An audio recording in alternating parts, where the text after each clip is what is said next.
जय Shri Krishna guys, welcome to my channel Rachna boys Hindi कहानियाँ। तो चलिए कहानी को शुरू करते हैं। कहानी का शीर्षक है बीमार पिता और कलयुगी बेटे। जब बीमार पिता को धक्के मारकर बेटों ने घर से निकाला तो नौकर और पिता ने मिलकर बेटों का किया वो हाल, जिनके लिए पूरा जीवन कुर्बान कर दिया। अपनी इच्छाओं को सिर्फ इसलिए मार दिया कि उनकी इच्छाएं पूरी हो सकें। आज जब वे किसी काबिल बन गए, वो अपने मजबूर बाप को सोचते हुए रामलाल जी सूटकेस बगल में दबाए छड़ी के सहारे सुनसान सड़क पर आगे बढ़ते जा रहे थे।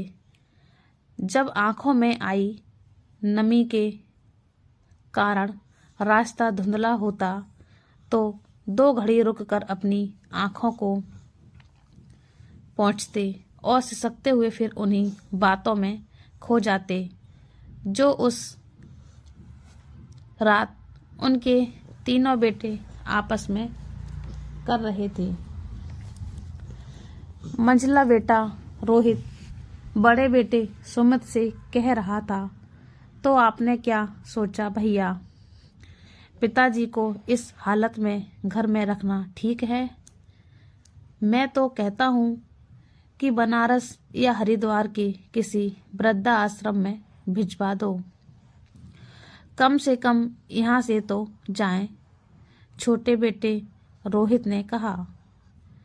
दोनों की बातें सुनकर बड़े बेटे सुमित ने उत्तर दिया, मेरे को कुछ समझ में नहीं आ रहा है, क्या करूं? अगर उन्हें कहीं बाहर भेजूं तो क्या कहूँगा उनसे? और फिर यहाँ लोग क्या कहेंगे कि 3 बेटे हैं पर बूढ़े और बीमार बाप की सेवा करने से परहेज कर रहे हैं। कुछ समझ में नहीं आ रहा, लेकिन भैया यहाँ उनका हम लोगों के साथ रहना इम्पॉसिबल है। घर में बच्चे हैं, अगर बाबूजी का इन्फेक्शन किसी बच्चे को लग गया तो? रोहित ने कहा। यही बात मुझे भी परेशान किए हुए है। मोहित ने अपनी बात रखी। यदि बाबूजी को किसी वृद्धा आश्रम में भिजवा भी दें तो उनकी बीमारी के कारण उन्हें कौन टिकने देगा? सुमित ने कहा।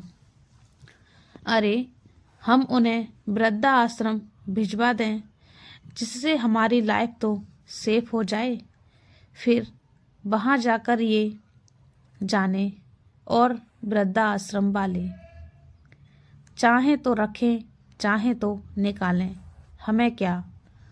रोहित ने कंधे उचकाते हुए कहा। क्या दिमाग खराब है तुम्हारा? वह हमारे बाबूजी हैं। अगर वृद्धा आश्रम वालों ने उन्हें निकाल दिया तो वे बेचारे कहाँ जाएंगे? अरे अगर वह स्वस्थ होते तो हम ही उन्हें घर से दूर क्यों करते? लेकिन उनकी लाइलाज बीमारी से क्या हमें या हमारे बच्चों को खतरा नहीं है?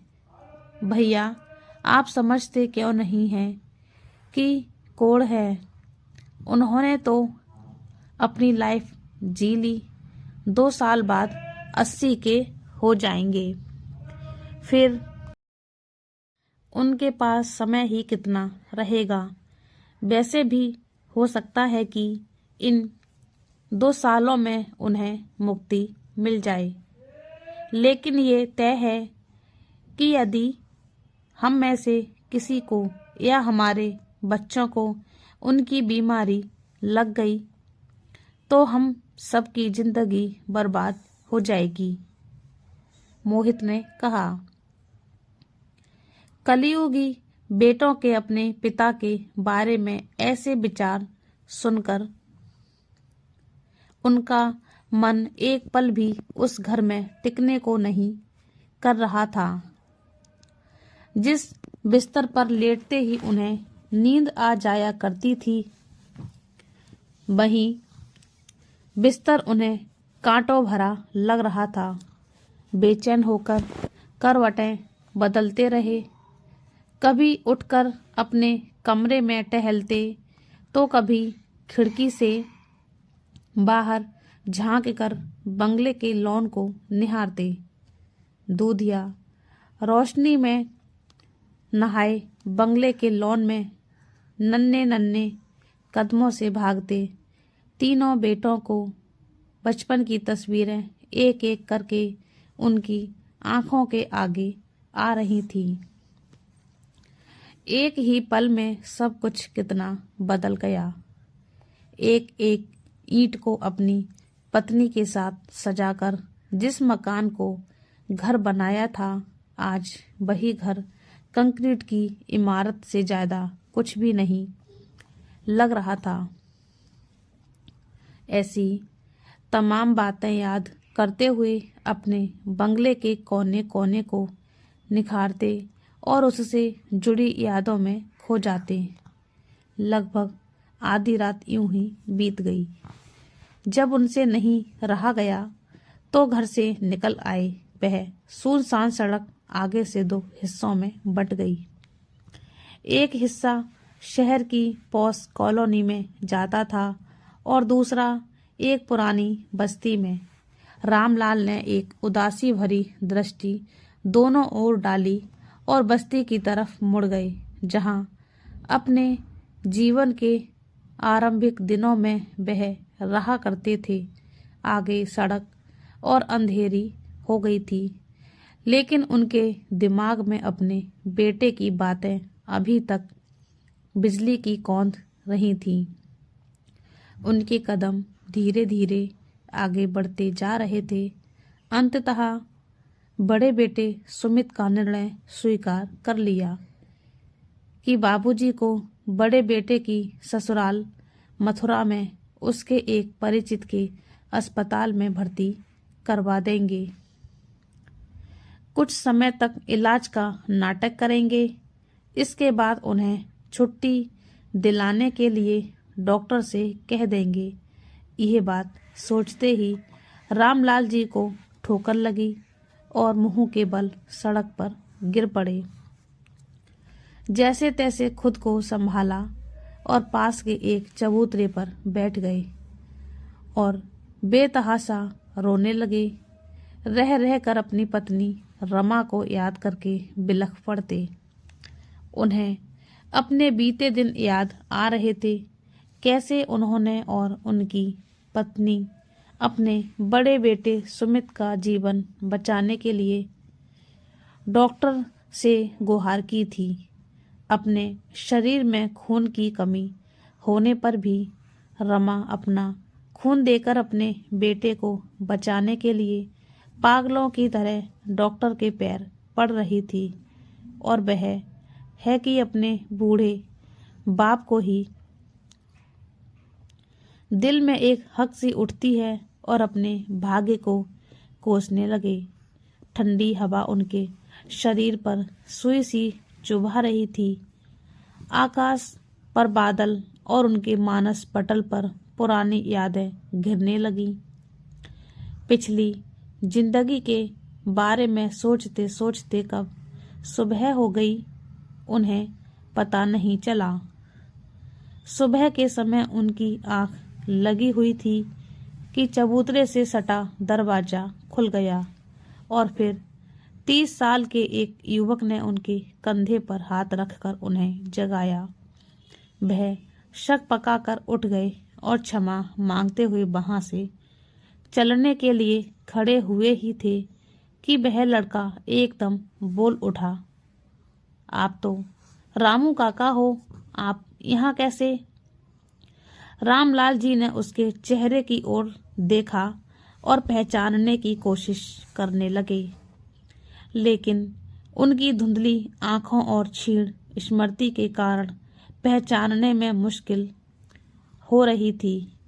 और उन्होंने हाथ जोड़कर कहा, बेटा, मैंने तुम्हें पहचाना नहीं। तुम मुझे कैसे जानते हो? लड़के ने कहा। सब बताऊंगा बाबा, पहले आप अंदर चलो। और वह उन्हें लेकर अंदर चला गया। उन्हें हाथ मुंह धोने को कहकर वह स्वयं चाय बनाने चला गया। चाय का प्याला देते हुए बहू लड़का बोला, बाबूजी आपने पहचाना नहीं? मैं सीमा का बेटा हूँ, कटीला। क्या? रामलाल जी चाय की चुस्की लेते लेते रुक गए। तुम कटीला? पर तुम तो। हाँ बाबा, मैं कटीला हूँ, जिसे आप तराजू कहते थे और मजाक बनाते थे।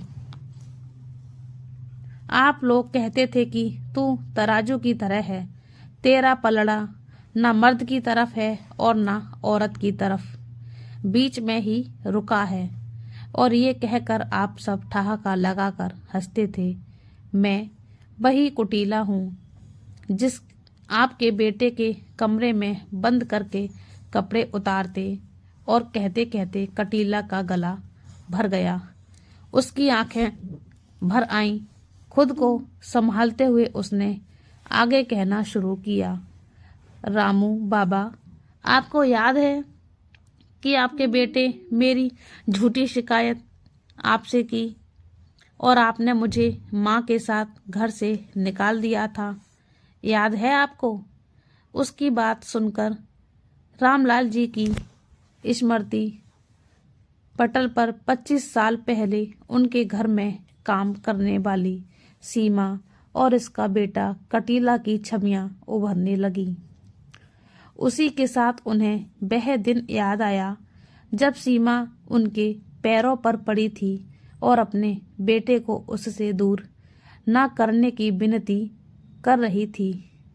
उनके सामने वह दृश्य सजीव हो उठा जिसमें वह सीमा को घर से निकल जाने का हुक्म दे रहे थे। कटीला यहाँ नहीं रह सकता, मेरे 3 बेटे हैं, उन पर क्या असर पड़ेगा? अरे बेटा है कि हिजड़ा है, इस हिजड़े को यहाँ से दूर करो, कल को ताली बजा बजा कर गाएगा, नाचेगा। उफ, नहीं नहीं, तुम इसे तुरंत मेरी नजरों से दूर करो। सीमा गिड़गिड़ा रही थी, साहब, मैं इस शहर में किसी को नहीं जानती, कहाँ जाऊंगी और बिन बाप के बच्चे को अपने से अलग कैसे कर दूं साहब? आप कहें तो मैं इसे आपके बच्चों से मिलने नहीं दूंगी और घर में ना रहकर पीछे बाग में एक झोपड़ी डाल दूंगी। पर साहब, मेरे बच्चे को मुझसे दूर मत करो। अगर तुम्हें यहाँ नौकरी करनी है तो तुम्हें इस हिजड़े को यहाँ से दूर करना होगा। यह शरीफ लोगों की पोस्ट कॉलोनी है।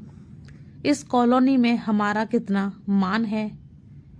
यहाँ के लोग क्या कहेंगे कि हमारे घर में हिजड़ा रहता है। 2 दिन में फैसला कर लो, या तो इसे हिजड़ों को सौंप दो या फिर मेरा घर छोड़कर जाओ। अपना फरमान सुनाकर रामलाल जी चले गए। सीमा अपने बेटे को सीने से लगाकर सुबकती रही। अगले दिन घर में आस पड़ोस वालों की भीड़ लग गई। उनके साथ कुछ हिजड़े भी थे। रामलाल जी सीमा को उसका बेटा हिजड़ों को सौंपने के लिए कह रहे थे, लेकिन सीमा ने इनकार कर दिया और घर छोड़कर जाने की तैयारी करने लगी। इतने में 1-2 हिजड़ों ने जबरदस्ती कटीला को छीनने की कोशिश की। सीमा हंसियां लेकर उन पर लपक पड़ी। थोड़ी बहुत बहस के बाद सब चले गए और सीमा भी अपने बेटे को लेकर घर से चली गई। रामलाल जी को सीमा और कटीला का जाना याद आने लगा। कैसे कटीला मुड़ मुड़ कर उनकी ओर देख रहा था। उसकी बड़ी बड़ी आंखें देखकर ऐसा लग रहा था कि वह रामलाल जी से निवेदन कर रहा है कि मुझे मेरी माँ के साथ अपने घर से मत निकालो रामू बाबा। लेकिन रामलाल ने उसकी आंखें से आते निवेदन को ठुकरा दिया। लेकिन वह इस बात से अनभिज्ञ थे कि अंदर कमरे की खिड़की से देखती रमा के हृदय पर माँ की ममता और कटीला की निवेदन करती आंखों ने ऐसा आघात किया कि उसकी आंखें छलछला उठी। वर्षों बाद ये सब याद आते ही रामलाल जी का मन पीड़ा और आत्मग्लानि से भर उठा। उनके मुंह से बोल नहीं फूट रहे थे। चाय का कप पास में पड़े स्टूल पर रखते हुए उन्होंने कटीला से कहा, मैं अपनी करनी के लिए बहुत शर्मिंदा हूँ बेटा, हो सके तो मुझे माफ़ कर देना। आंखों में आंसू भरे वह ये कहकर वहाँ से उठने लगे तो कटीला ने कहा, नहीं दीनू बाबा, ऐसा मत कहिए। आप मेरे पिता समान हैं और उस दिन यदि आप मेरी माँ को और मुझे घर से नहीं निकालते तो शायद मैं आज यहाँ नहीं होता। कटीला ने अपनी आप बीती जीवन की कहानी सुनाना शुरू की। आपका घर छोड़ने के बाद मैं अपनी माँ के साथ यहाँ वहाँ भटकता रहा। कई दिनों तक स्टेशन के प्लेटफॉर्म, पार्कों और मंदिरों के चबूतरों पर सोकर रातें काटी। दिन भर हम यहाँ से वहाँ भटकते और रात में कोई ना कोई ठिकाना देखकर सो जाते। कभी पुलिस वाले परेशान करते तो कभी लफंगे। एक दिन जब हम एक मंदिर की सीढ़ियों पर भिखारियों के साथ बैठे थे कि रमा अम्मा ने हमें देख लिया। उन्होंने मुझे और मेरी माँ को अपने पास बुलाया, हमें खाने को दिया और कुछ पैसे भी दिए। उस दिन वह बहुत उदास थी। उनकी आंखों से उनके मन की पीड़ा साफ झलक रही थी। उनके उदास चेहरे को देखकर जब माँ ने पूछा तो उन्होंने बताया कि आपकी तबीयत बहुत खराब है। उनके गुर्दों में खराबी है और डॉक्टर ने गुर्दा बदलने को कहा है, लेकिन गुर्दा देने के लिए कोई तैयार ही नहीं है। और इतना कहकर उनकी आंखों से झरझर आंसू बहने लगे। माँ ने उनके हाथ पकड़कर अपने माथे से लगाते हुए अपना गुर्दा देने की बात उनसे कही तो अम्मा माँ के पैरों पर गिर पड़ी। आपको शायद याद नहीं होगा बाबा, आपके शरीर में जो गुर्दा लगा है वह मेरी माँ सीमा का ही है। आपको गुर्दा देने के बाद उसकी हालत बिगड़ती गई और एक दिन वह चल बसी। उसके जाने के बाद रमा अम्मा ने मुझे अनाथालय में भिजवा दिया और मेरी पढ़ाई लिखाई का जिम्मा भी उठाया। आज मैं जो कुछ भी हूँ सब रमा माँ की बदौलत हूँ। रामलाल जी स्तब्ध रह गए। उन्हें अब गुर्दा बदले जाने की बात याद आई। जब तीनों बेटों ने किसी न किसी कारण से अपना गुर्दा देने के लिए मुकर गए थे और किसी का गुर्दा खरीद लेने की बात कहकर नोटों की गड्डी उनके सामने रखकर चले गए थे। रमा कितना रोई थी उस दिन। अगले दिन उसके चेहरे पर हल्की सी मुस्कुराहट थी। कारण पूछने पर उन्होंने बताया था कि गुर्दे का इंतजाम हो गया है और फिर उसके बाद क्या हुआ उन्हें याद नहीं आ रहा था, क्योंकि तत्काल उनका इलाज आरंभ हो गया था। आज उन्हें बहुत ग्लानि हो रही थी, जिसे नीच और हिजड़ा समझकर अपने घर से केवल इसलिए निकाल दिया था कि उसका लड़का है। हिजड़ा है उसी ने अपनी जिंदगी देकर उनकी जिंदगी बचाई। उन्हें याद आया कि रमा अक्सर उनसे पैसे मांगा करती थी। जब जब रमा से पूछते तो कोई ना कोई बहाना बनाकर टाल देती, लेकिन अपनी पत्नी पर विश्वास होने के कारण उन्होंने कभी उस पर किसी भी प्रकार का दबाव नहीं बनाया। कटीला ने आगे कहा, रमा अम्मा ने ही मेरा नाम श्याम सुंदर रखा। उन्होंने मुझसे खूब पढ़ने और कामयाब आदमी बनने की शपथ ली। उन्होंने कहा था कि मैं किसी को ना बताऊं कि मैं एक ही हिजड़ा हूं और पढ़ लिख कर नौकरी करूं। उन्होंने ही मेरा हाथ अपने सिर पर रखकर कहा था कि किसी भी हालत में तू गाना बजाना नहीं करेगा। बाबा, आज मैं एक कंपनी में नौकरी करता हूँ। यह घर मुझे कंपनी की तरफ से मिला है। कहते हुए उसकी नज़र रामलाल जी के हाथों पर पड़ी। अरे बाबा, आपके हाथों को क्या हुआ?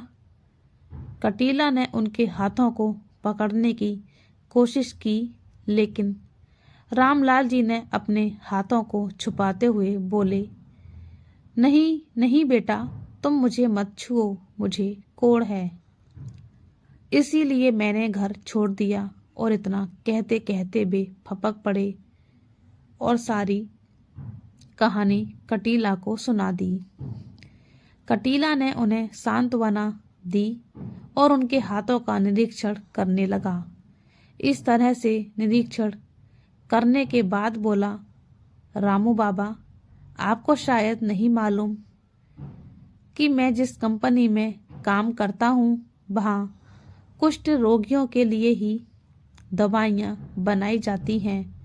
मैं अपने अधिकारियों से बात करके आपका अच्छे से अच्छा इलाज करवाऊंगा।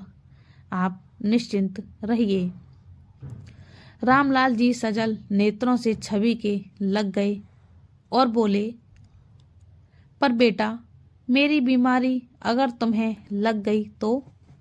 कटीला ने बीच में टोकते हुए कहा, नहीं बाबा, ऐसा कुछ नहीं है। मुझे अपनी सेवा करने का मौका दीजिए और हाँ, आप कहीं नहीं जाएंगे, मेरे साथ यहीं इसी घर में रहेंगे। कहकर कटीला उनके घुटनों पर सिर रखकर बैठ गया। रामलाल जी की आंखों से आंसू की बूंदें उसके चेहरे पर गिर रही थीं। उन्हें अपनी गलती का एहसास हो रहा था। कटीला के रूप में उन्हें फरिश्ता नजर आ रहा था। आज एक बार फिर उन्हें एहसास हो रहा था कि कटीला सचमुच तराजू है। एक ऐसा तराजू, उसका पलड़ा सुख दुख, प्रेम, घृणा, मानक, महान जैसी सांसारिक बातों में डगमगाता नहीं।